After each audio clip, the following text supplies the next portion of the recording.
अस्सलाम वालेकुम दोस्तों, कैसे हैं आप सब? अल्लाह से दुआ है आप सब खैरियत से हों और आपकी ज़िंदगी खुशियों से भरपूर हो। आप सबसे गुज़ारिश है कि अगर आप मेरे इस चैनल पर नए हैं, तो लाज़मी इसको सब्सक्राइब कर लें। अगर आपको वीडियो अच्छी लगे, तो लाइक के बटन को भी ज़रूर प्रेस कर दें। आई होप आप सब मुझे ज़रूर सपोर्ट करेंगे। मज़ीद खौफनाक स्टोरीज़ के लिए जुड़े रहिए, मज़ीद हॉरर वॉइस के साथ और हमारी हॉरर फैमिली का हिस्सा बने रहिए। बहुत शुक्रिया दोस्तों, बढ़ते हैं आज की स्टोरी की जानिब।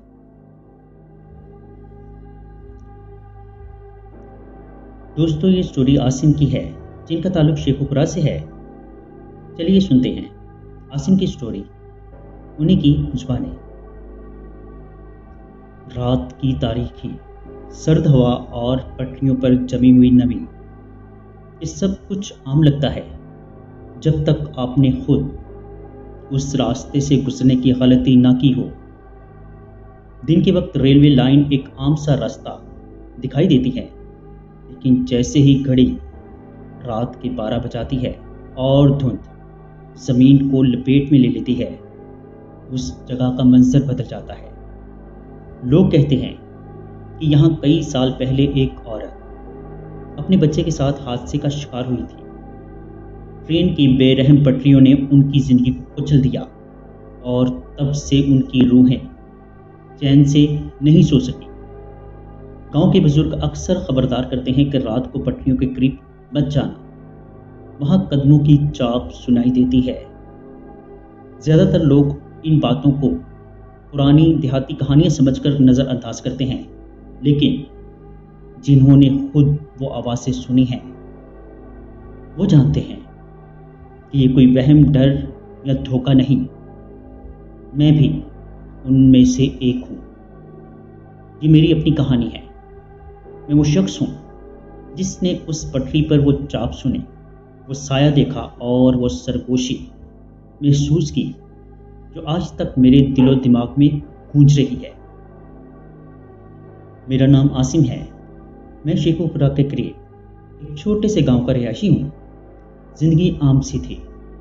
दिन को दफ्तर, शाम को थोड़ा सा दोस्तों के साथ वक्त और रात को घर। मैं शादीशुदा हूँ, 2 बच्चे हैं मेरे कंधों पर जिम्मेदारियां हैं, इसीलिए हर दिन मेहनत और जद्दोजहद में गुजरता है।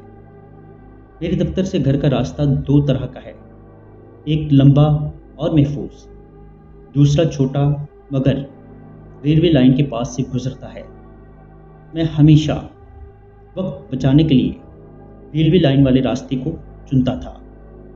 गांव के लोग अक्सर टोकते थे कि आसिम, रात गए पटरियों से मत गुजरना, वहाँ अजीब वाक़यात होते हैं।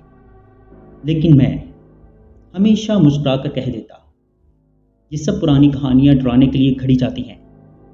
लेकिन वो रात जिसका जिक्र मैं अब करने जा रहा हूँ, मेरी ज़िंदगी का ऐसा बाब है जो मैं कभी भूल नहीं सकता। वो दिसंबर की एक खस्ता रात थी। मौसम शदीद सर्द, हवा में नमी और ऊपर आसमान पर चांद कहीं नजर नहीं आ रहा था। धुंध ने पूरे इलाके को लपेट में ले रखा था। मैं दफ्तर से रात देर से निकला। रात 12 बजे का वक्त था जब मैं रेलवे लाइन के करीब पहुंचा। आसपास मुकम्मल सन्नाटा था। कुत्तों के भौंकने की आवाज़ भी दूर कहीं गुम हो चुकी थी। मैंने जैकेट की जिप बंद की, मोबाइल निकाला और फ्लैश लाइट ऑन की। रोशनी धुंध में तहलील हो रही थी, जैसे पानी में दिया जला दिया गया हो। कुछ कदम आगे बढ़ा तो एहसास हुआ कि मैं बिल्कुल तन्हा हूँ, लेकिन ये तन्हाई ज़्यादा देर कायम न रह सकी। जैसे ही मैंने पटरियों के साथ कदम बढ़ाया, मुझे पीछे से कदमों की हल्की सी चाप सुनाई दी। दिल में ख्याल आया कि शायद कोई और शख्स भी मेरे साथ आ रहा होगा। मैं फौरन रुका और मुड़कर देखा। रोशनी उस तरफ की, मगर धुंध के सिवा कुछ नजर न आया। सन्नाटा सन्नाटा इतना गहरा था कि मुझे अपनी ही सांसों की आवाज़ गैर मामूली लगने लगी। मैंने झटके से सर हिलाया और आगे चल दिया, मगर चंद कदम ही उठाए थे कि फिर वही आवाज, छप छप छप, जैसे कोई मेरे कदमों के साथ साथ चल रहा हो। मैं रुका तो आवाज भी रुक गई। मैं चला तो आवाज फिर शुरू हो गई। मेरे वजूद पर पसीना छूटने लगा, हालांकि सर्दी हड्डियों में उतर रही थी। मैंने हिम्मत बांधी और मोबाइल की रोशनी को चारों तरफ घुमाया। दिल को तसल्ली दी कि ये मेरा वहम है, लेकिन जैसे ही मैं आगे बढ़ा, एक खौफनाक वाकया मेरे साथ रूनुमा हुआ। मेरे मोबाइल की बैटरी अचानक 80% से 0 पर आ गई और मोबाइल बंद हो गया। अंधेरा, हर तरफ अंधेरा ऐसा छा गया कि मैं अपने हाथ भी नहीं देख पा रहा था। दिल में खौफ की एक लहर दौड़ गई। ये कैसे मुमकिन था? अभी तो बैटरी फुल थी। अब अंधेरा, धुंध और वो नामालूम कदमों की चाह, ये सब एक ऐसा मिलाप था जिसने मेरे होश उड़ा दिए। मैंने कान लगाकर गौर से सुना। आवाज अब और करीब से आ रही थी, ऐसे जैसे कोई नंगे पैर गीली जमीन पर चल रहा हो। अचानक धुंध में एक साया सा उभरा। वो लंबा, झुका हुआ और बिल्कुल पटरी पर खड़ा था। मैंने आंखें मली, फिर दोबारा देखा। साया अब भी वहीं मौजूद था, लेकिन उसकी कोई शक्ल वाज़ेह नहीं हो रही थी। सर्द हवा के झोंके अचानक मेरे इर्द गिर्द चलने लगे। ये अजीब था क्योंकि माहौल मुकम्मल साकित था। ऐसा लग रहा था जैसे किसी ने मेरे वजूद को अपनी गिरफ्त में ले लिया हो। मैंने कलमा पढ़ना शुरू किया, लेकिन जुबान कांप रही थी। मैंने कदम तेज किए, लेकिन आवाज मेरे पीछे भी तेज हो गई। अब मुझे साफ सुनाई दे रहा था कि मेरे साथ कोई चल रहा है। फिर अचानक मेरे कानों में एक हल्की सी सरगोशी गूंजी, इतनी करीब से जैसे कोई मेरे कंधे के साथ खड़ा हो और बोल रहा हो, कहाँ जा रहे हो? मेरा दिल हल्क में आ गया, पसीने से कपड़े भीग गए। उसके फौरन बाद दूर से एक औरत की हंसी की आवाज आई। वो हंसी ऐसी थी जैसे किसी ने कब्र से निकलकर कह कहा लगाया हो। सर्दी की एक लहर मेरे जिस्म के अंदर उतर गई। बचपन में मेरे वालिद अक्सर बताया करते थे कि उस पटरी पर एक औरत की मौत हुई थी। वो अपने बच्चे को बचाने के लिए दौड़ती हुई आई और खुद ट्रेन के नीचे आ गई। तब से लोग कहते हैं कि रात के वक्त उसकी रूह वहां पर भटकती है। मैं हमेशा इन कहानियों को मजाक समझता था, लेकिन उस लम्हे जब हंसी और सरगोशियां मेरे कानों में गूंज रही थी, मुझे लगा कि वही औरत मेरे इर्द गिर्द है। अब मामला और खौफनाक हो गया। पहले सिर्फ मेरे पीछे एक कदमों की आवाज थी, लेकिन अब मुझे महसूस हुआ जैसे मेरे दाएं और बाएं कोई और भी चल रहा है। पटरी पर 3 आवाजें एक साथ गूंज रही थी। मैं बीच में और मेरे साथ 2 नामालूम हमसफर। मैंने हिम्मत करके पलट कर देखा, लेकिन धुंध के सिवा वहां कुछ भी न था। बस इतना जरूर देखा कि दूर एक लंबा सा साया खड़ा है और उसकी नजरें मुझ पर जमी हैं। अचानक दूर से ट्रेन की सीटी सुनाई दी। मेरा दिल खुश हुआ कि शायद असल ट्रेन आ रही है, लेकिन अजीब बात यह थी कि पटरियां बिल्कुल खामोश थी, न रोशनी, न कंपन, न शोर। फिर भी सीटी बार बार करीब आ रही थी, इतनी करीब कि जैसे वो मेरे कान के अंदर बज रही हो। फिर मुझे समझ आया कि ये कोई असल ट्रेन नहीं। मैंने कान बंद कर लिए, मगर आवाज मेरे अंदर तक घुस रही थी। अचानक पटरियों पर दौड़ने की आवाजें आने लगी। कोई मेरे पीछे पूरी रफ्तार से दौड़ रहा था। मैं भागने लगा, लेकिन मेरे कदम लड़खड़ा गए।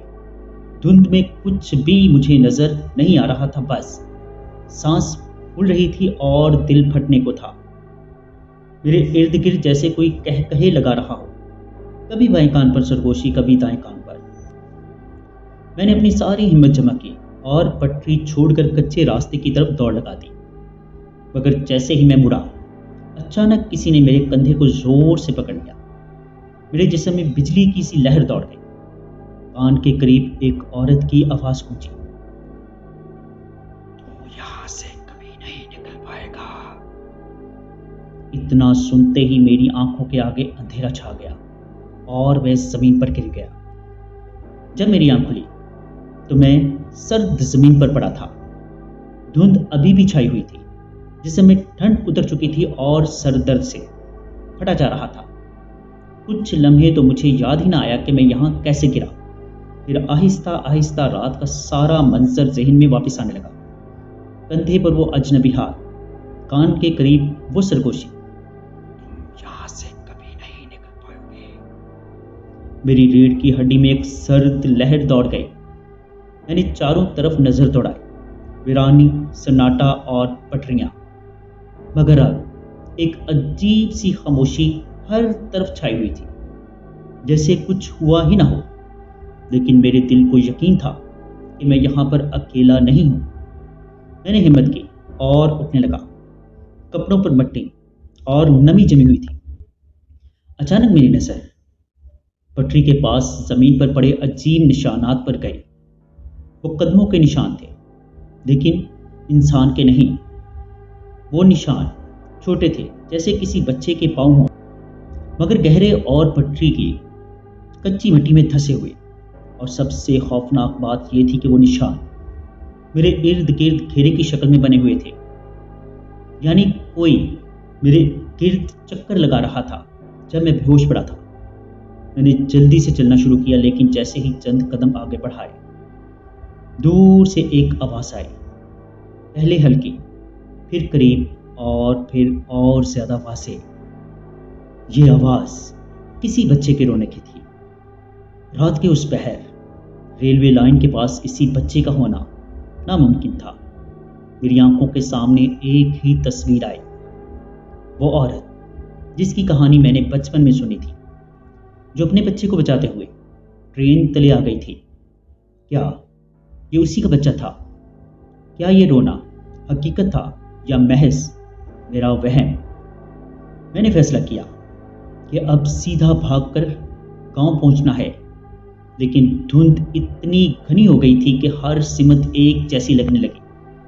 मुझे यकीन था कि मैं पटरी के साथ साथ घर की तरफ जा रहा हूं, लेकिन चंद ही मिनट बाद यूं लगा जैसे मैं वहीं पर हूं जहां से चला था।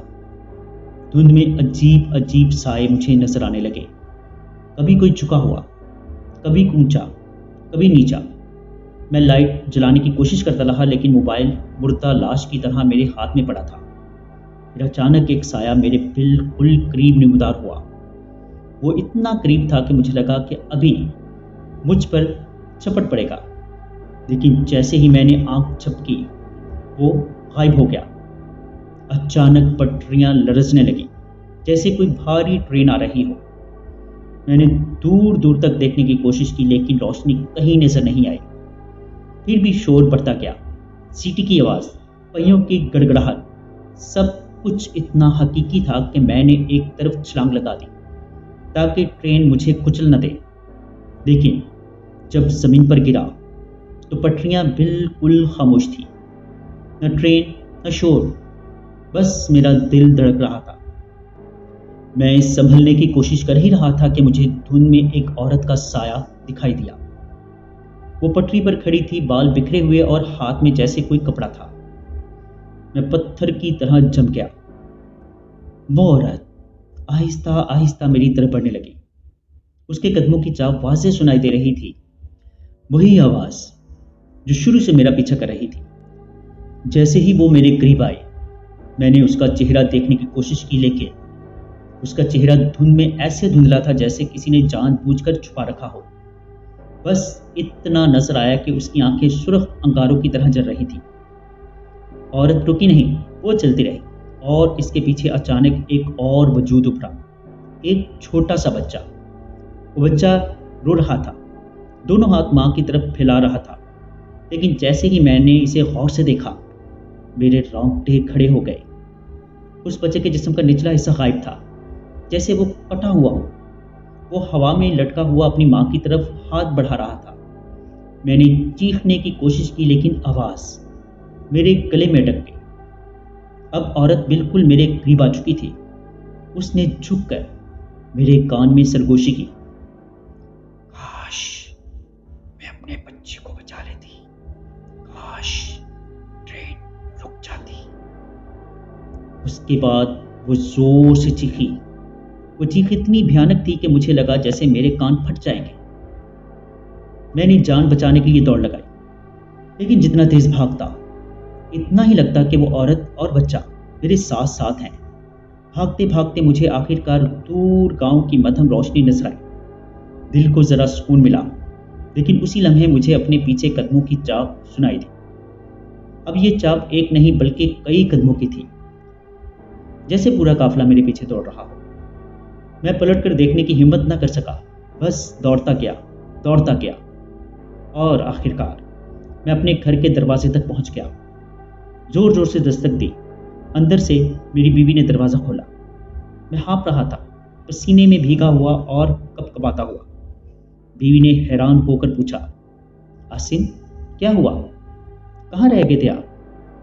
मैं अंदर दाखिल हुआ और दरवाज़ा बंद कर दिया, लेकिन मेरी कांपती हुई टांगें और कान अभी भी वही कदमों की चाप सुन रहे थे, जैसे कोई दरवाजे के बाहर आकर रुक गया हो। उस रात में बिस्तर पर लेटा तो नींद कहाँ आती। आंखें बंद करता तो वही औरत का साया, वही बच्चा, वही खून में लुथड़ी हुई पटरियां नजर आने लगती। बीवी बार बार पूछती रही कि क्या हुआ, लेकिन मैं कुछ ना बता सका। सिर्फ यही कहा, आइंदा मैं कभी पटरियों से नहीं गुजरूंगा। लेकिन दिल के किसी कोने में मुझे यकीन था कि वो औरत और बच्चा मेरा पीछा अब भी कर रहे हैं। अब महीने गुजर चुके हैं। मैं पटरियों के करीब जाने से गुरेज करता हूँ, लेकिन ये आवाज़ें अब मेरे ख्वाबों में आने लगी हैं। कभी मैं औरत को देखता हूँ, कभी उसका बच्चा, कभी पटरियों पर कह कहे गूंजते हैं, कभी ट्रेन की आवाज़। मुझे लगता है कि जैसे वो औरत मेरी रूह के साथ जुड़ चुकी है, जैसे मैं भी उस कहानी का हिस्सा बन चुका हूँ। शायद वो मुझे अपने साथ ले जाना चाहती है। शायद एक दिन जब मैं फिर किसी पटरी के करीब जाऊंगा, वो मुझे हमेशा के लिए अपने पास रोक लेगी। जी दोस्तों, कैसी लगी आपको स्टोरी? कमेंट बॉक्स में अपनी राय का इजहार ज़रूर कीजिएगा। अगर आप या आपके किसी जानने वाले के साथ कोई ऐसा खौफनाक या नाकाबिले फरामोश वाक़या पेश आया हो और आप उसे हमारे साथ शेयर करना चाहते हैं, तो नीचे डिस्क्रिप्शन में मौजूद मेरे व्हाट्सएप नंबर पर हमारे साथ ज़रूर शेयर कीजिएगा। अपना और अपने घर वालों का बहुत सा ख्याल रखिएगा। मुझे और मेरे घर वालों को अपनी खुशनुसी दुआओं में याद रखिएगा। अल्लाह ने चाहा तो मिलते हैं किसी और खौफनाक स्टोरी में। तब तक के लिए अल्लाह हाफ़िज़।